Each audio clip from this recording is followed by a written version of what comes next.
একজন কাপড় ব্যবসায়ী তার তালিকা মূল্যের উপর, খুবই ইম্পর্টেন্ট, একটু কমপ্লিকেটেড কোয়েশ্চেন, যারা একটু হার্ড লেভেলের কোয়েশ্চেন যদি হয় তাহলে এগুলো আসতে পারে। তারা কি বলছে, একজন কাপড় ব্যবসায়ী তার তালিকা মূল্যের উপর 25% ডিসকাউন্ট দিয়ে একটি শার্ট বিক্রয় করার পর তার ক্রয় মূল্যের উপর 20% লাভ করলো। ওই শার্টটির ক্রয় মূল্য 200 টাকা হলে তার তালিকা মূল্য কত? এখানে বিষয়টা বুঝতে হবে, এটা হচ্ছে ডিসকাউন্টের কোয়েশ্চেন। তো আমরা জানি লাভ বা লস সবসময় ক্রয় মূল্যের উপর হয়, কিন্তু ডিসকাউন্ট কোন মূল্যের উপর ক্যালকুলেশন করা হয়? আমাকে একটু সবাই কমেন্টসে লিখেন তো, ডিসকাউন্ট কোন মূল্যের উপর ক্যালকুলেশন করা হয়? সবাই একটু লিখেন যে ডিসকাউন্ট কোন মূল্যের উপর ক্যালকুলেশন করা হয়, দেখি আপনারা বলতে পারেন কিনা। আমরা কি বলছি, লাভ, লাভ বা ক্ষতি যেটাই বলেন না কেন, এটা আসলে ক্যালকুলেশন করা হয় কার উপর? ক্রয় মূল্যের উপর হয়, ক্রয় মূল্যের উপর হয়। কিন্তু কিন্তু যদি ডিসকাউন্ট দেওয়া হয়, ডিসকাউন্ট কোন মূল্যের উপর হয়? ঠিক আছে, এটা আমাদের জানতে হবে, ডিসকাউন্ট কোন মূল্যের উপর হয়। মাথায় রাখবেন, ডিসকাউন্ট সবসময় তালিকা মূল্যের উপর হয়। তাহলে ক্রয় মূল্যের উপর হয় হচ্ছে লাভ বা ক্ষতি, কিন্তু ডিসকাউন্ট হয় কার উপর? তালিকা মূল্যের উপর, বা আমরা ইংলিশে যেটাকে বলি মার্ক প্রাইস, অথবা টেক প্রাইস, অথবা লেভেল প্রাইস, অথবা লিস্টেড প্রাইস, অথবা আস্কিং প্রাইস। এগুলো সবই তালিকা মূল্য বা অবহিত মূল্য বোঝায়। তার মানে এই বিক্রয় মূল্যের উপর না, বিক্রয় মূল্যের উপর না ভাই, ডিসকাউন্ট বিক্রয় মূল্যের উপর দেওয়া হয় না, ডিসকাউন্ট দেওয়া হয় তালিকা মূল্যের উপর। এখন তালিকা মূল্য এবং বিক্রয় মূল্য এবং ক্রয় মূল্য, এই তিনটা জিনিস আবার আপনাদের বুঝতে হবে। আসেন তাহলে, যেহেতু অনেকেই এখানে ভুল বলছেন, তাদেরকে আমরা একটু take price, yes Priti, you are absolutely right, take প্রাইসের উপর কি দেওয়া হয়? ডিসকাউন্ট দেওয়া হয়। এখন প্রশ্ন হলো, টেক প্রাইস আসলে কি? এটা তো আমরা অনেকে জানি না। খেয়াল করেন, আপনারা বাজার থেকে যখন একটা প্রোডাক্ট বা পণ্য বা একটা শার্ট বা একটা ধরেন কাপড় কিনতে গেলেন কোন একটা দোকানে, তো পিছনে দেখবেন একটা ট্যাগ ঝুলানো থাকে। ওই ট্যাগের মধ্যে যে মূল্যটা লেখা থাকে, পণ্যের গায়ের ট্যাগের মধ্যে যে মূল্যটা লেখা থাকে, সেটাকে বলা হয় ট্যাগ প্রাইস বা লেভেল প্রাইস বা লিস্টেড প্রাইস বা আস্কিং প্রাইস বা মার্ক প্রাইস, এইসব নামে ডাকা হয়। বাংলায় যাকে তালিকা মূল্য বলে বা অবহিত মূল্য বা লিখিত মূল্য বলে। তার মানে আমাদের অবশ্যই ক্যালকুলেশনটা করতে হয় কার উপর? মার্ক প্রাইস বা লিখিত মূল্যের উপর। তো এবার আসেন এই বিষয়টা আমরা একটু ক্লিয়ার করি, যেহেতু অনেকের কাছে এটা একদম নতুন কনসেপ্ট। তো খেয়াল করে আমি একদম বেসিকটা ক্যালকুলেশন করে বলি। ধরেন এটা হচ্ছে আপনার ক্রয় মূল্য। কেমন?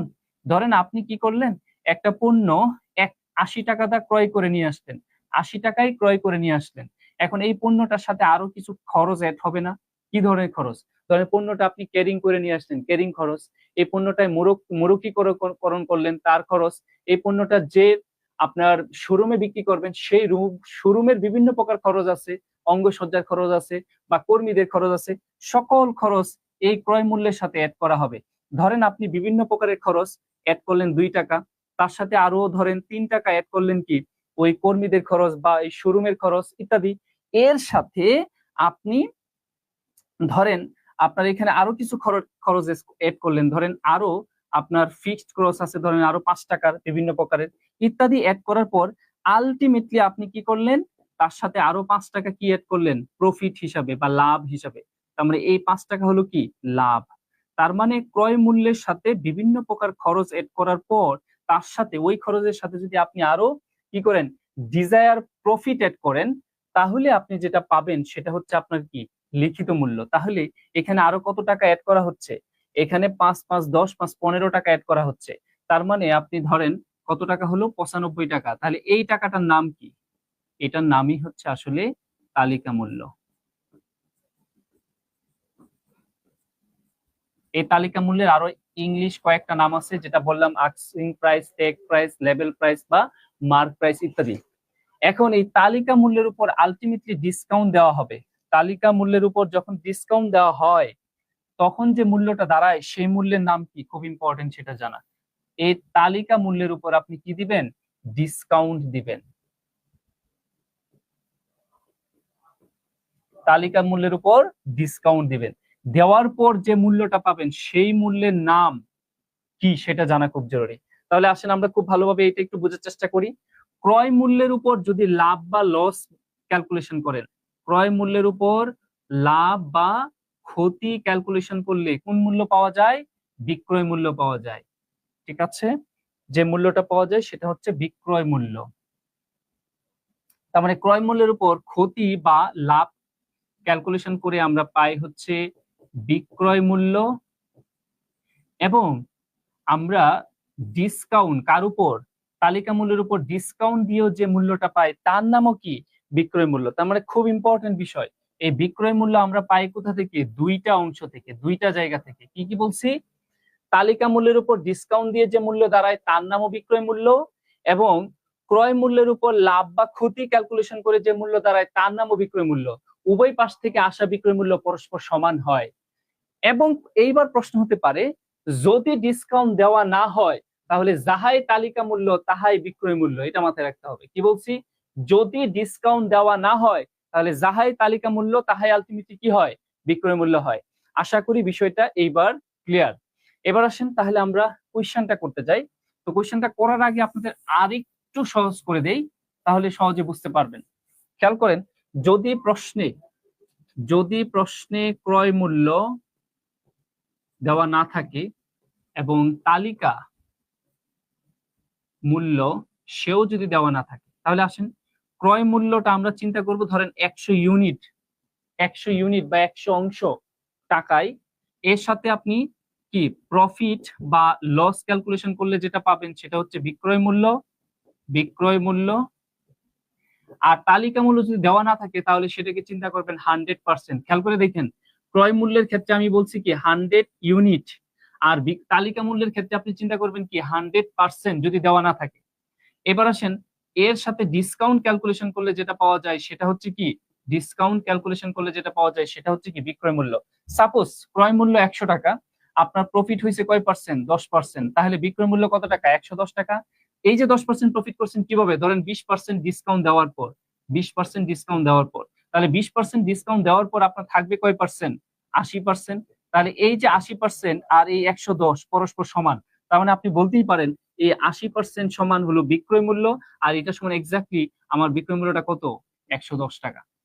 আশা করি বুঝতে পেরেছেন। এখন যদি বলা হয় যদি ডিসকাউন্ট দেওয়া না হতো তাহলে পণ্যটার তালিকা মূল্য কত হতো? তাহলে 80% সমান 110 টাকা, অতএব 100% সমান কত সেটা বের করলে তালিকা মূল্য বের হয়ে যেত।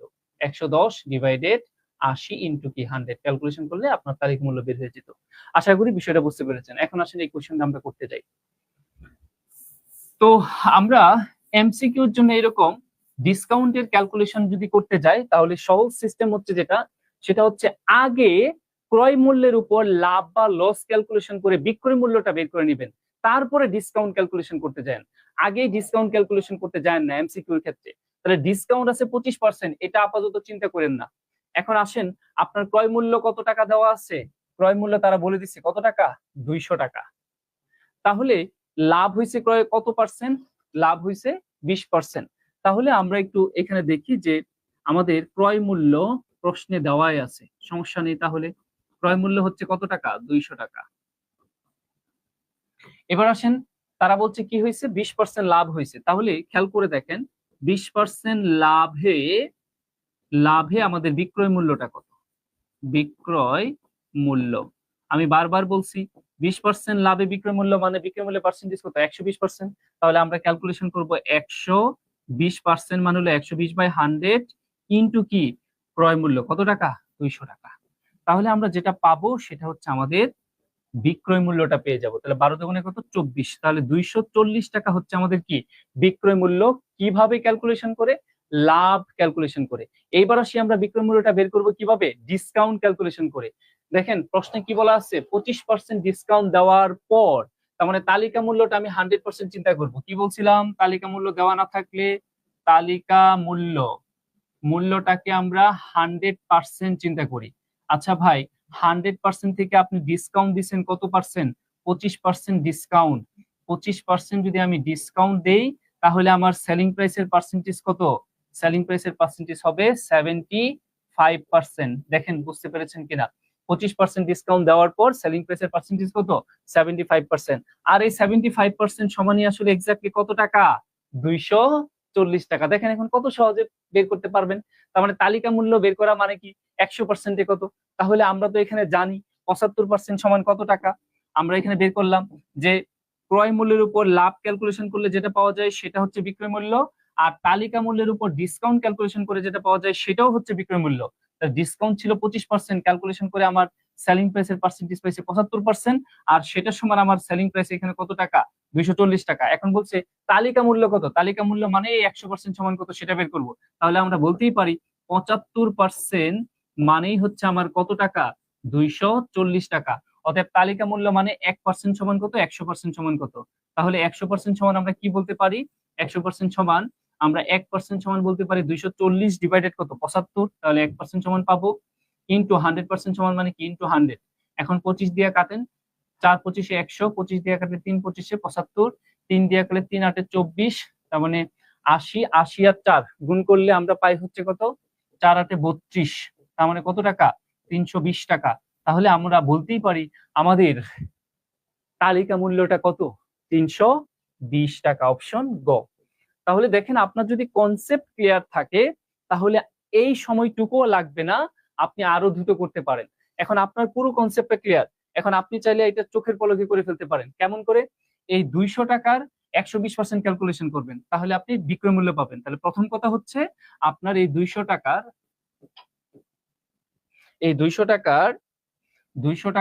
120%, তাহলে 200 এর 120%, 120/100 কত পাইছেন? 200, আমরা 240 টাকা পেয়েছি। তাহলে দেখেন, এই যে 240 টাকা আমরা পেলাম সেটা সেলিং প্রাইস, এটা কার সমান? ডিসকাউন্টের বাদ দেওয়ার পর যেটা থাকে, এখানে আমাদের 240, এটা আমরা কয় পার্সেন্ট ডিসকাউন্ট দিয়েছিলাম? 25% ডিসকাউন্ট। তাহলে এই 200 টাকা আমরা বলতে পারি 75% সমান। অতএব 100% সমান কত? তাহলে আমরা সেটা বলতে পারি 240 ডিভাইডেড 75 ইন্টু কত? 100। অতএব ক্যালকুলেশন করলে 320 টাকা আমরা পেয়ে যাই।